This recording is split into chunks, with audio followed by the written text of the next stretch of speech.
Good morning, everybody. Good morning. Wow, y'all are bright-eyed and bushy-tailed this morning. We knew you were coming. Yeah, right. I want to thank y'all for the opportunity to join you today. I appreciate the invitation that came from President Doug Lacombe, and I really do appreciate that. And of course, we have a great working relationship, myself, but my administration with Dr. Janet Pope as well. And I want to thank you all. You all have done a great job in selecting her to lead this particular organization. And of course, I work very well with Marquis Pierre and then individual members of the school boards all across the state of Louisiana. And I want to first thank you for what you do, because I know it's not easy. And there has never been a more difficult time to be an elected public official than right now. Social media is a blessing, but it is also a curse. And so I get it, but thank you for what you're doing. You know, people are always passionate about schools, children, and taxes. And you all hit the trifecta. And so they're always, and by the way, the ones who speak out are going to be the ones in almost every case who are dissatisfied about something. And the people who feel like things are going relatively well and they believe you're doing the best you can do under the circumstances, chances are you're not going to hear from them. But look, I appreciate what you all do, and I know that for me to be the best governor that I can be, for our state to be the strongest that it can be, we have to be good partners with our school boards, because there is nothing more important to the future of this state, to producing more opportunity and more prosperity than educating our children. And that's what you all are about. And I thank you so much for the work that you do. And I know that your advocacy extends far beyond the classroom. And when we have educators, administrators, community leaders who are passionate about education, as I know all of you are, then we have the ability, I believe, to make real positive change. And I think that change has begun. A lot of what we have to do to be good partners has to do with resources.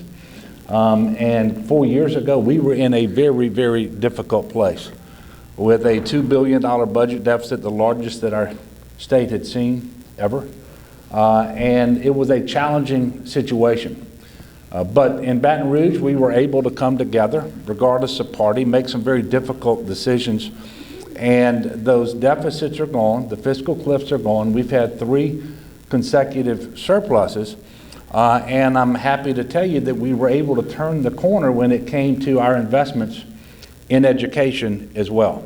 Last year, as you all know, we were able to give our teachers and our support workers the first pay raise in 10 years, fully funded by the state.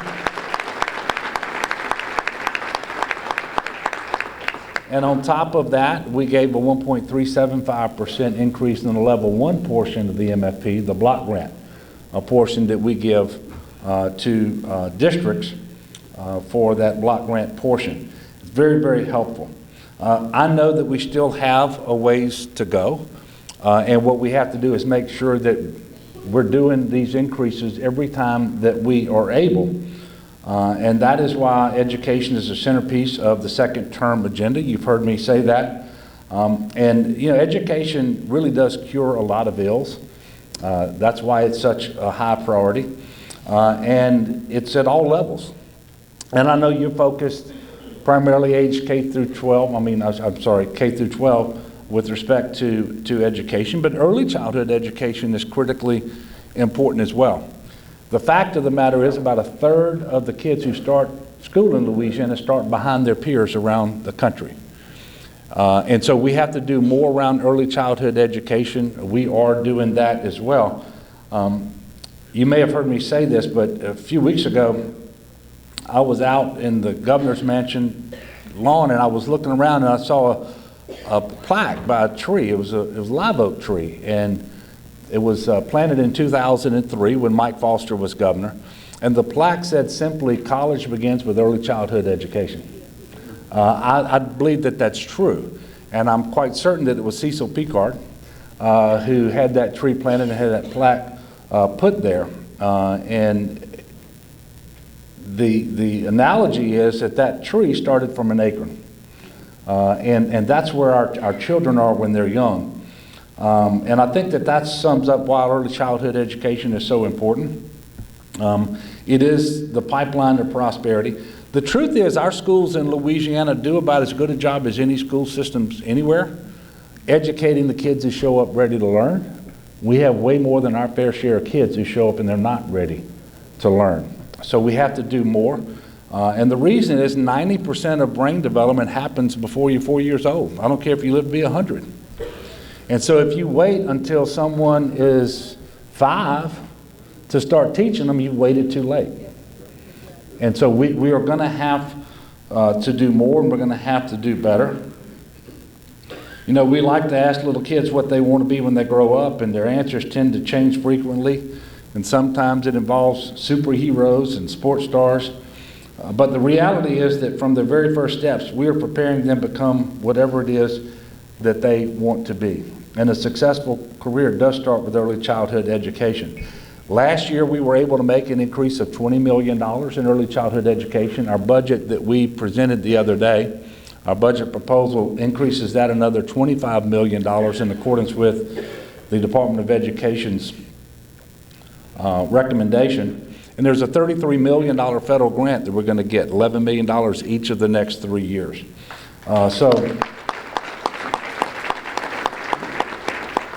So that means that this year there will be $56 million more for early childhood education than there was 2 years ago. And so this is making good on those priorities. But we also have to deal with the MFP as well. And in the budget proposal that we submitted the other day, there's $39 million additional for the MFP. There's more general fund than that's new to the MFP because of the weighted averages that we're dealing with, the special needs kids. We know that we have to come up with additional dollars there. We also know that the lottery proceeds were down a little bit, so we have to put in state general fund to make that up, to hold school districts where they were. And then there's an additional $39 million that I talked about. I want you all to understand that for the second consecutive year, we're going to start our legislative session without an REC forecast. That makes it a little bit harder, so rather than submitting a formal budget document, we submitted a spending plan based on the most conservative of the two economist forecasts that are under consideration by the REC, because we thought that was the most prudent thing to do. And that's where we came up with the additional $39 million for K through 12 education. And it is my hope, my expectation, and of course it's got to happen, that the REC is going to have a forecast, but you can't include money in House Bill 1 or the appropriations bill that isn't forecasted.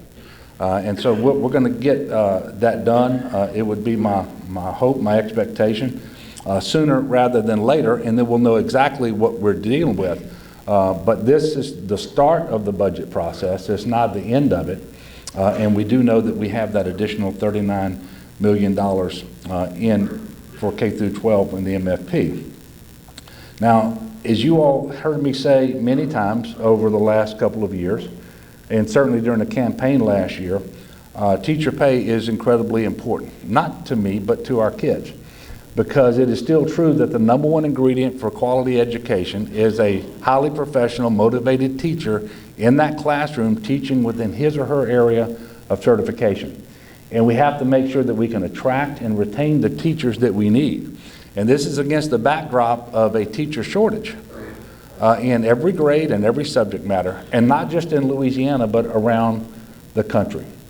So you will see me over the coming days and weeks do everything I can to make sure that as much of that $39 million as possible goes to teacher pay. We'll be starting that. I think the MFP task force meets this week, and then the Bessie board will take it up subsequent to that. And then, of course, we start the legislative session on March the 9th. So you will see me moving in that direction. The new investments that we've made are certainly welcome, but they are not enough. And it is our goal to continue to work with you all to make sure that we can do better by our children. Because you've heard me say this before too. When it comes to teacher pay, the pay may go to the adults, but the investment is in our children. I absolutely believe that. I do want you to know that when we took that most conservative, lowest forecast that came from the economists who were presenting recommendations to the REC, in order to put the $39 million plus the other $26 million in K through 12 and the other things we did for early childhood and so forth, we actually had to make some cuts in the executive branch agencies as well to accommodate that additional investment in K through 12 education. And I think that that will speak for itself in terms of the fact that education really is a priority for me and for our administration. And I look forward to working with the legislature to make this a reality, not just this year, but over the coming years as we are able to do that. And I'm asking for your help. I'm asking for you all to be engaged as well and make sure that we get a responsible forecast as soon as possible so that we can have the stability that we need and the certainty that we need in order to move forward with this entire process. But I will say again, we're at the starting line of the budget for this year, not at the finish line, and we're going to do everything that we can to do better. And if we will work together, I believe we will get to a place that benefits everyone. So I look forward to working with all of you, all of the stakeholders in education, including those of you in this room over the coming months to make sure that we have a budget that reflects our shared priorities for education. And then I want to sort of wrap up where I started, and that is by thanking you for the work that you do every single day in every community all across the state of Louisiana. And we have some initiatives that I think are going to move this state forward in ways that we haven't seen in a long time, and maybe ever.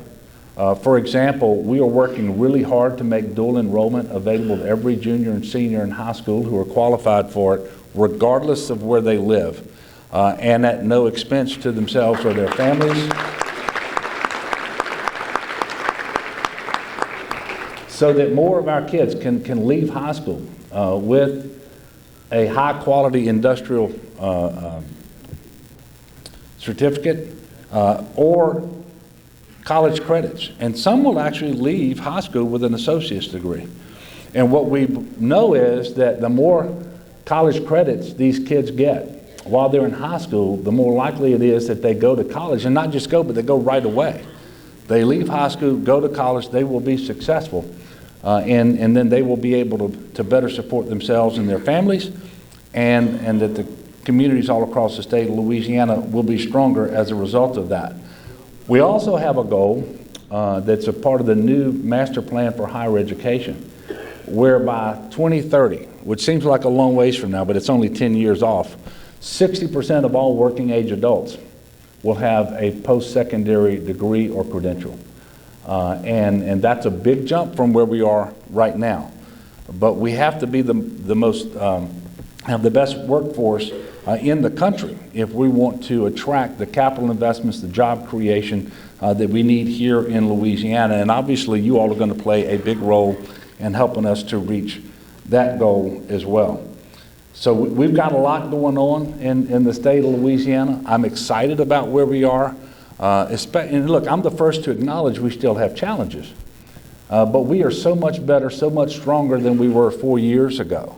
And I really believe that working together, if we can put Louisiana first, if we can resist the temptation to make ourselves look more like Washington, D.C., where partisanship has really gripped our capital and caused so much dysfunction. If we can resist all that, be Louisianans first, sit down and talk and find out where we agree, where we disagree, but nevertheless move our state forward, we're going to be so much better off 4 years from now than we are today. And I'm excited about that possibility, but I know it can't happen without you. So I want to tell you again, I appreciate the work that you all are doing. It's been my pleasure to be here with you this morning. I hope you will enjoy your conference. get a lot out of it, and then go back to your districts all across the state of Louisiana with a renewed enthusiasm and focus on education. Because of all the challenges we have in our state, the common denominator to solving the vast majority of them is to better educate our children. So let's recommit ourselves to that goal, and then work together as best we can to make it a reality, and then we will have the state that we've always dreamed of. God bless you, and thank you so much.